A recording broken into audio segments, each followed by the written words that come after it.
پاکستان د بنگلاديش نه میچ وګټو او د خیر سره فاینل ته ووتو. زه خو د کرکټ نه ګورم، خو د پاکستان تاریخ ته چې چرته د انډیا نه میچ نه دی ګټلی په ورلډ کپ کې یا داسې په ایشیا کپ کې او داسې چې کوم دی فاینل خو بالکل نشي ګټلی. او که دې پاکستان د انډیا نه میچ وګټو نو زما چیلنج دی چې زه به د خپل چې کوم دی دا ویښته ګنجا کوم، دا سر به ګنجا کوم. که دې پاکستان فاینل د انډیا نه وګټو نو دا ویډیو ځان سره سیف کړئ، پوه شوې. او چیلنج مې دی او په ایډوانس کې چې کوم دی انډیا ته د ایمل ولی په شان د جیاخین خو ورته نشم ویلی، پوه شوې. او په انډواس کې ورته مبارکباد ورکوم چې انډیا به میچ فاینل ګټي او دال به چې کوم دی الټه کېږي د خیر سره زموږ د پاکستان کنه.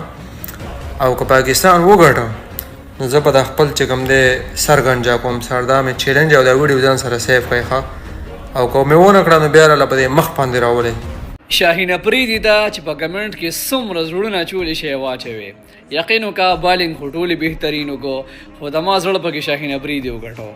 3 وکټې واغشتې، خو د کار یې واغشتې. یقین وکړه یو نر پښتون دی، د افریدو نوم یې روښانه کړه. روزي 3 شاټونه ووایي خو د غیرت او د پښتو ووایي، لکه نرخزیانو په شانتې سټاپونه نه کوي.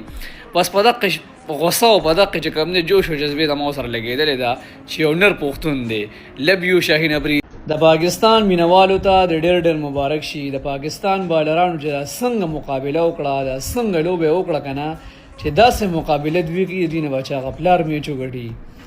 یقین وکړه حدونه وکړل بری بالینګ باندې یار. ټولو ته د ډېر مبارک وي. حارث رؤف پر الاخره کې گیس جوړ کو، خو خدای خیر کو.